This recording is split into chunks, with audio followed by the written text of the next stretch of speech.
And with the apologies, my name is Michelle Lane. I am one of the leaders here at North Kansas City Hospital for Community Health and Wellness, and we have got an amazing speaker today. She is doing a three-part series called The Amazing Brain.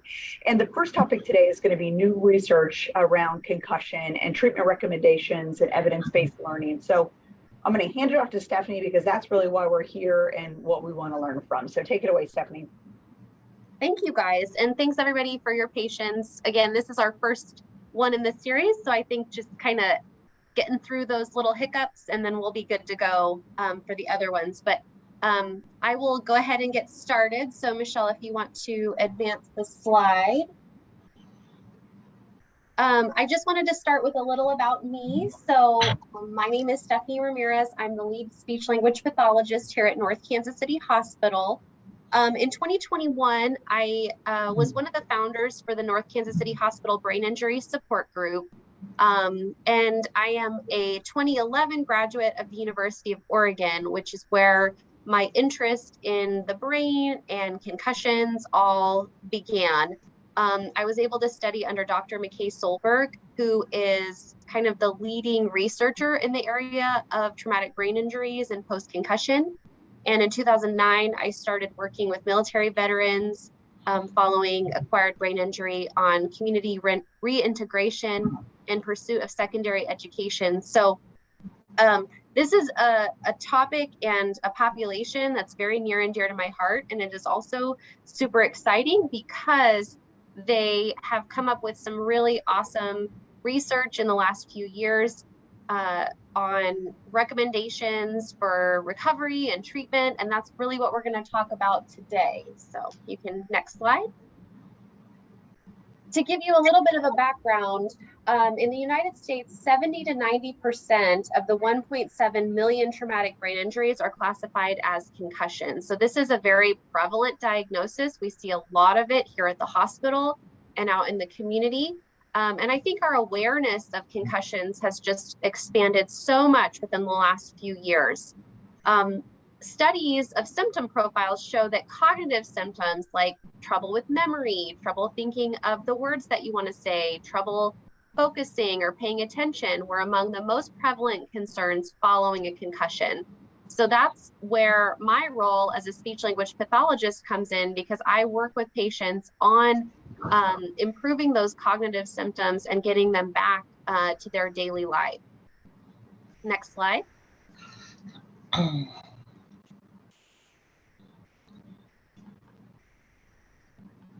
So when we're thinking about concussions, when we go back to like the late 1970s, early 1980s, the term concussion was pretty vague and it really didn't have any definitive pathology.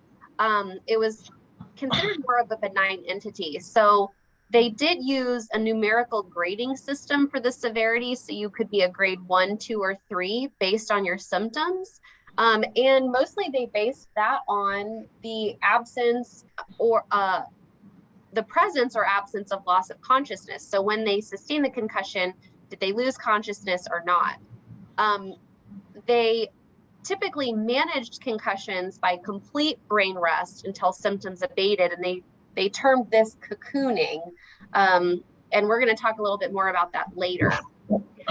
In 2014, there was the Concussion Assessment Research and Education Consortium, or CARE, and that's where they found the link between concussions and CTE, which is a pretty well-known term for chronic traumatic encephalopathy, and that's with a lot of the football players you're hearing about, where they have repeated concussions over multiple years, and kind of how that can impact the brain long term. So obviously those findings were quite alarming, and this led to increased research and growth in the number of diagnostic tools that were available to help the doctors and the clinicians in their concussion diagnosis.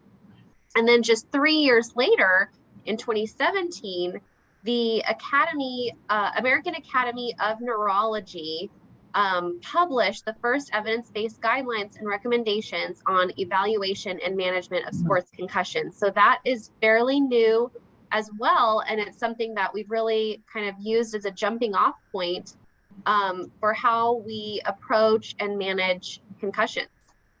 Next slide. Oh, I think we skipped one. Go back one. There we go. So initially, like I said, concussion management and recovery was very much kind of revolving around this idea of cocooning. So staying in a dark room, refraining from any physical or mental activity. A lot of children and students were pulled out of school for an undetermined length of time, or adults were having to quit work for an undetermined length of time. And this could last for days or weeks. Also, they were worried about potential brain swelling. So doctors had encouraged parents to wake up their children and check on them to make sure that they were okay. And we're going to talk a little bit about why that's not a great idea coming up in just a few minutes. And also thinking about removing all electronics and screens. And we're going to talk about that too. You can still use screens after a concussion. You just have to be smart about it. So we'll give you some guidelines for that. But again, in the last few years, there's been a lot of research, a lot of things have changed, and we know better, so we want to do better by our patients. So let's launch into what the new research is telling us. So number one, research has emphasized the benefits of physical activity following a concussion, and they found that gentle exercise helps you recover faster. So actually this year, Lemke et al. Found that exercise within the first 2 days post-concussion was associated with a faster symptom and clinical recovery and lower persisting post-concussion symptom prevalence. So that long lingering post-concussion syndrome that you might hear about was less likely for those people that exercised. So compared to the no exercise group, early exercise group was 92% more probable to experience symptom recovery. Research also shows, and this is something that we've already known, but better sleep, decreased depression, anxiety, because those endorphins are released, faster gait performance, and reduced dizziness. So a plethora of benefits for some good, gentle physical activity following a concussion.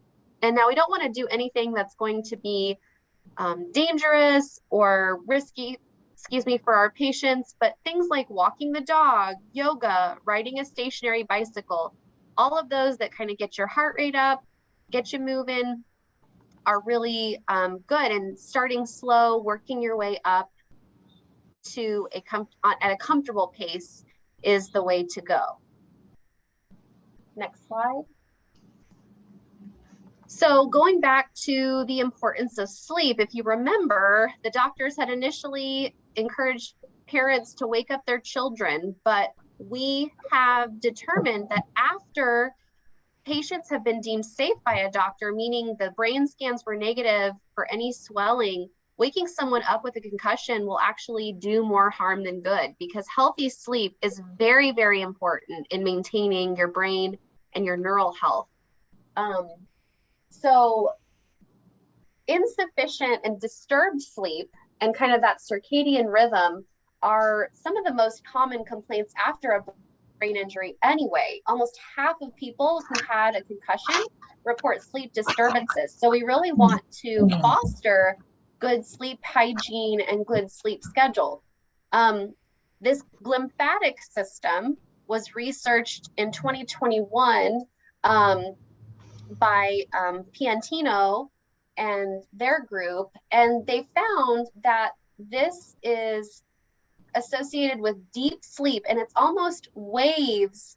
If you look on CT scans and MRIs, it's a wave of the brain clearing proteins and plaques and really allowing your brain to start fresh in the morning. So it's almost like your brain is generating this waste and it's cleared out every night, but after you get a concussion, the brain has more waste than it can remove, so the system becomes plugged. So you know, this cleansing of the brain every night, this lymphatic system is very important, and you have to have good deep sleep to achieve that. And it helps you encode learning. It helps promote new learning. So again, sleep is very important. Sleep also, as we all know, if you don't get good sleep, you're not going to have a good mood or have good energy levels as well. So we talk to our patients a lot. Oh, go back real quick, about sleep hygiene. So we want you to wake up at the same time, plus or minus about 20 minutes every day. And we want you ideally to go to bed and fall asleep within 15 minutes. So if you don't fall asleep right away, you got to get up and sit in a chair, kind of do your mind racing, and then try to go back to sleep.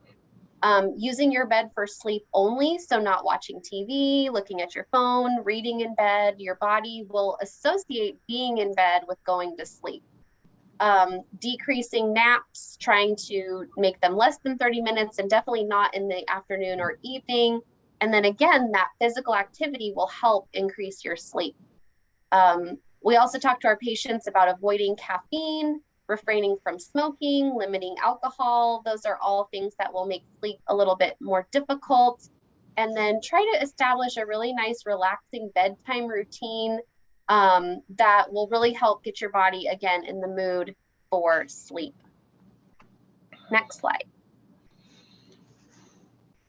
So in the cocooning recovery process, there really was no definitive time for students to return to school or people to return back to work. Just this year, Vaughn and their group released a article about early return to school, specifically within that younger population. Within 2 days of acute injury was associated with lower symptoms at 14 days post-injury. The average number of school days missed by a student who has sustained a concussion was between 3 and 5. They found that younger children returned to school earlier than the older children. And it's one of those things that it's a balancing act when we think about the return to school, return to work, excuse me. You know, we really recommend a gradual return, maybe half days, taking lots of rest breaks, having those accommodations. So for students, you know, having increased time to complete their assignments, not being graded on the assignments that they are given, or if there are any tests given during that recovery period. And that requires a lot of teamwork, a lot of communication between the clinical team, the school team. Again, with return to work, you can think of accommodations like allowing increased time for projects, assistance with note-taking during meetings. Again, a lot of good teamwork and collaboration between the patient, their employer, and the care team to make sure that that return is successful. You know, when we think about missing school or missing work, you're really missing that socialization piece in a lot of instances. There's a big benefit for people to be around and be social. There's also a stress component, certainly, from missing school or work financially, or, you know, being concerned about assignments being missed. Returning to that normal sleep-wake schedule is certainly easier if you have a routine schedule to get up and get going somewhere. And then again, thinking about that light to moderate physical activity, getting up and going to school or work will help provide that for our patients. So the return to school or work should be very regimented and gradual and well monitored, but it doesn't need to be delayed. So next slide. Another study last year looking at, so the previous study was looking at students, the younger population. This one looked at the older population, and they found that fewer than 1/2 were working 2 weeks after injury, and 17% were unable to work 12 months after injury. So those are pretty high numbers. 21% of participants in the study reported a decrease in their annual income following a concussion. And again, kind of thinking about that financial instability, can definitely lead to anxiety, depression, and potentially employment loss. Those individuals who were offered employment assistance, so those accommodations that we were talking about previously, and when you work with a care team, we will work closely with you on figuring out what accommodations are going to work and what is required for you to go back to work successfully. Those people that were offered assistance were more likely to return to work with 1 year than those not offered assistance. And I think that, makes sense to me. Some more ideas for how employees can get assistance. So a modified schedule, we talked about part-time or reduced hours, sick leave. So, if you're having some symptoms, you can leave early, transferring to a different position. So maybe if the position they were working at before is no longer conducive to them, having an alternate position that would be more in line with what their abilities are. So again, we as a care team would work with the patient and their employer to see what would work best for them. Next slide. So I mentioned the importance of social activity, socialization, social activities for both children and adults. And a lot of times in this day and age, when we think about socializing, we think about our phone. That's how we connect with people, whether it's through email, texting, social media. So a survey of 64% of parents on a survey said that they were likely to take away their child's electronic device if their concussion symptoms persisted. But again, we think about those social isolation that can lead to other problems. Kids can quickly start to worry about keeping up in classes, losing their social status. If they're athletes, whether they're going to lose their place on the team. We really need to ease them back into their social circles and make sure that they feel supported in that. This year, Rabaza and their group completed a study where they compared screen time permitted groups to screen time abstinent groups. So the screen time permitted group used their screens, whether it was a phone, a tablet, or a computer, for about 630 minutes per day. The screen time abstinent group had to stay at or around 130 minutes. And actually, I think that included TV as well. So the screen time permitted group had a longer recovery than the abstinent group. But you can see, when we're thinking about the length of time, that's a long time to be on the screen. And this was people within the first 48 hours. So they did say that taking the screens away in the first 48 hours would be beneficial. However, in 2022, this second study focused on screen time during the first 7 to 10 days and then tracked the recovery of those patients over 6 months. And what they found was that slowly getting back to normal, again, kind of that concept of easing back into it, helped patients recover faster. So moderate amounts of screen time, which was considered between 2 and 7 hours per day, divided between things like phones, computers, and TV, was what they recommended. Taking away screen time completely, they found, can lead to feelings of loneliness, separation, and lack of social support. So I think the takeaway here, and we'll go to the next slide for this, is that we really need to set limits. So we want to gradually increase time, start slow. Some things that you need to look out for, because screen time can trigger visual symptoms, are feeling like you're dizzy or wiped out, if the words on the screen look like they're moving when they're not, mood changes, impatience, fatigue, all of that. might be signs that you're doing too much. So maybe backing off a little bit and then trying again later. Other techniques that I've used a lot with my patients are things like screen darkeners or blue light blocking glasses, so they can look at the screen for longer without having as much of a glare or a strain on their eyes. So just some things to think about.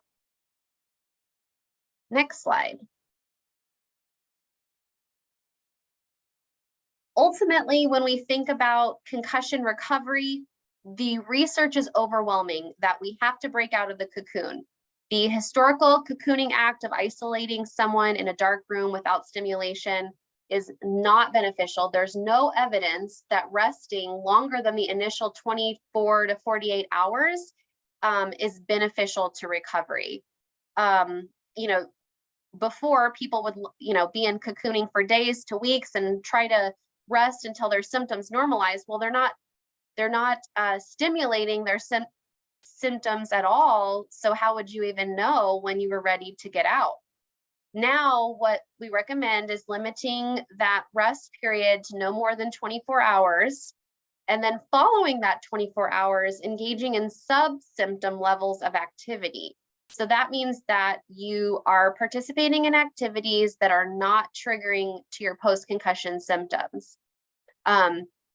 If you do find that your symptoms are triggered, we encourage patients take note of it and remember for next time. So if you watched TV for an hour and you find that your symptoms were triggered, well, maybe that was too much. So let's back it off. Maybe next time, just do half an hour.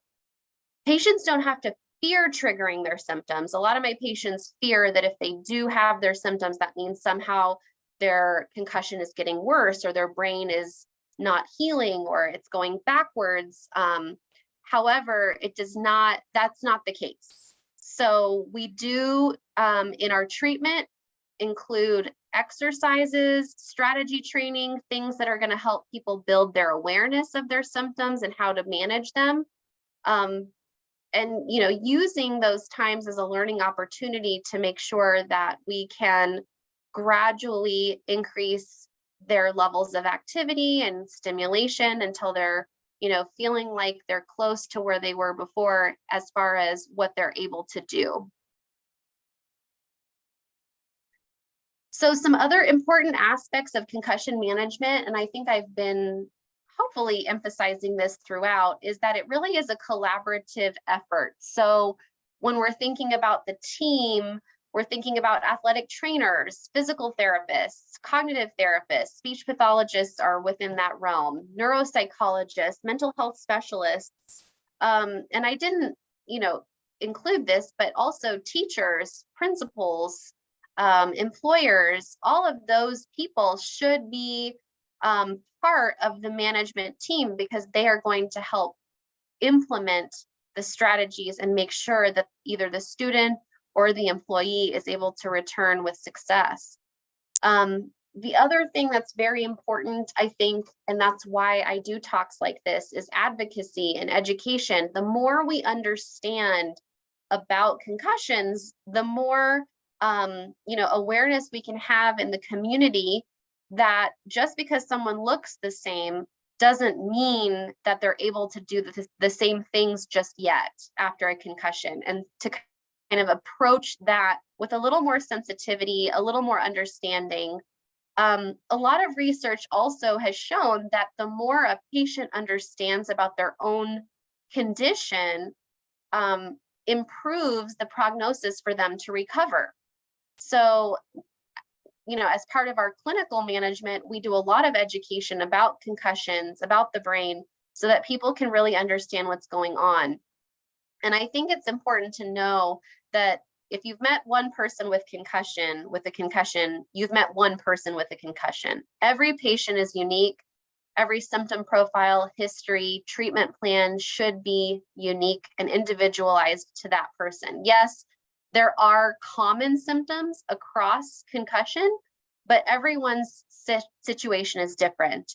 And I think that we always have to make sure that we are meeting the needs that are unique to our patients. So although we've had a lot of amazing research come out in the last few years, I think the next few years are going to be even more exciting. So right now, the future research is heading in the direction of more advanced neuroimaging. At this time, concussion is a diagnosis of exclusion. So if someone has a suspected concussion, the doctors are ordering CT scans or MRIs basically to rule out those more serious conditions like brain bleeds and brain swelling. If they don't find anything on the imaging and the person has those symptoms, they then assume that they had a concussion. But they're looking at ways that they can potentially identify concussion on neuroimaging, which would be very exciting because it's more definitive than just, well, we've kind of, ruled everything else out, so you must have a concussion. On that same line, they're looking at blood, cerebrospinal fluid, or saliva biomarkers for brain injury. Again, this would be a test that you could give on the sideline. You could give it at the work site and test to see if someone, yes, had sustained a brain injury. Genetic testing is also something, that is in the future as far as repeated concussions, how those are impacting people, the likelihood that someone would have a concussion. That's all, very genetic specific. So they're looking at ways to isolate that. And then, as always, in treatment, we are always looking to expand our technology and advancement of different strategies. Just last year, they released new treatment recommendations, which we have put into practice here at North Kansas City Hospital. But we're always looking for the latest and greatest in research and what's going to help our patients succeed and really get the most out of therapy. So to recap, the recommendations currently are to have gentle physical exercise, which helps you recover faster from a concussion. Healthy sleep is very important in maintaining brain health and recovering after a concussion. Early return to school was associated with lower symptoms, and those offered employment assistance were more likely to return to work after a concussion. They do recommend abstaining from excessive screen time in the first 48 hours, but then light to moderate use is okay because it's going to help that person ease back into their life.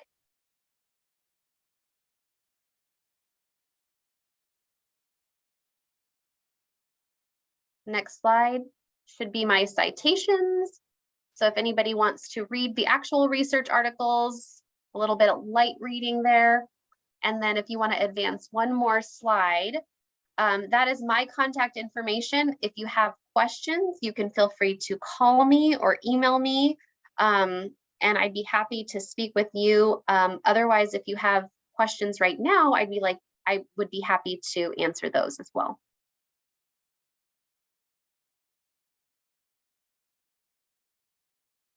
That was awesome. Stephanie, I'm sorry for that little stumble there in the beginning. I am so grateful for this information because this is so different from traditional understanding for concussion. I have enabled everybody to be able to take themselves off mute if they have a question for Stephanie. She will be the speaker for the other two in this Amazing Brain series. The next one is going to be August the 10th, and it is the importance and approach for early Alzheimer's and dementia diagnosis. So if anybody has any questions, I'll pause here for you. Yeah, I have one. Are there any medicines or supplements that you recommend for treating a concussion with long-term symptoms? Sure, yeah. So I work with a lot of patients that have post-concussion symptoms. So their symptoms have persisted for longer than what we would have expected. Those patients are on usually a regimen from their physician. And typically from what I've seen, having a good way of managing pain is going to be very important. So breakthrough pain from headaches or neck pain.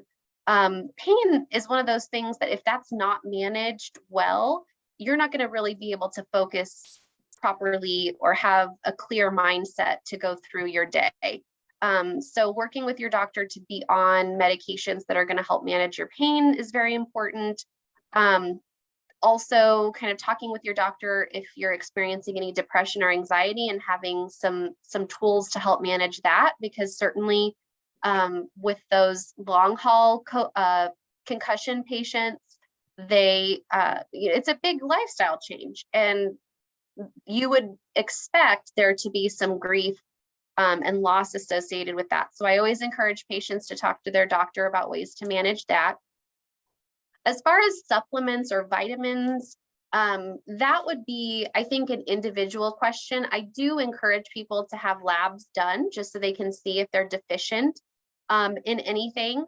From what I've heard from the neurologist, though, typically what they recommend is a good multivitamin to make sure that you are, getting the vitamins that you need, but not necessarily one or the other. I think there has been research on different supplements for the brain, but nothing has really been conclusive as far as making it a new standard of care. So just really a good multivitamin, and then talking to your doctor to see if there's any areas where you might personally be deficient and want to take some supplements to help counteract that.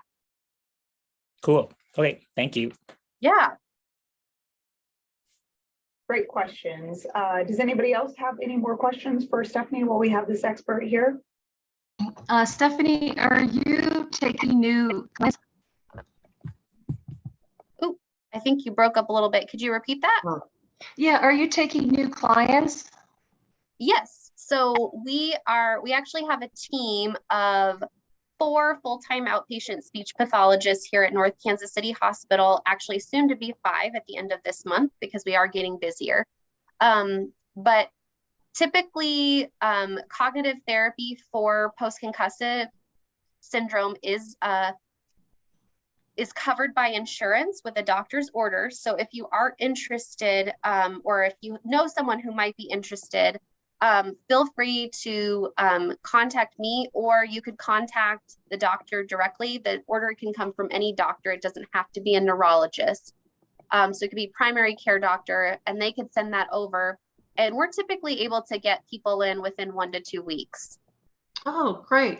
And I didn't quite get your email address, please. Oh, sure. It's just my first name and my last name, first name dot last name at nkch.org. Okay, thank you. Yeah, no problem. And thanks again, everybody, for your patience today.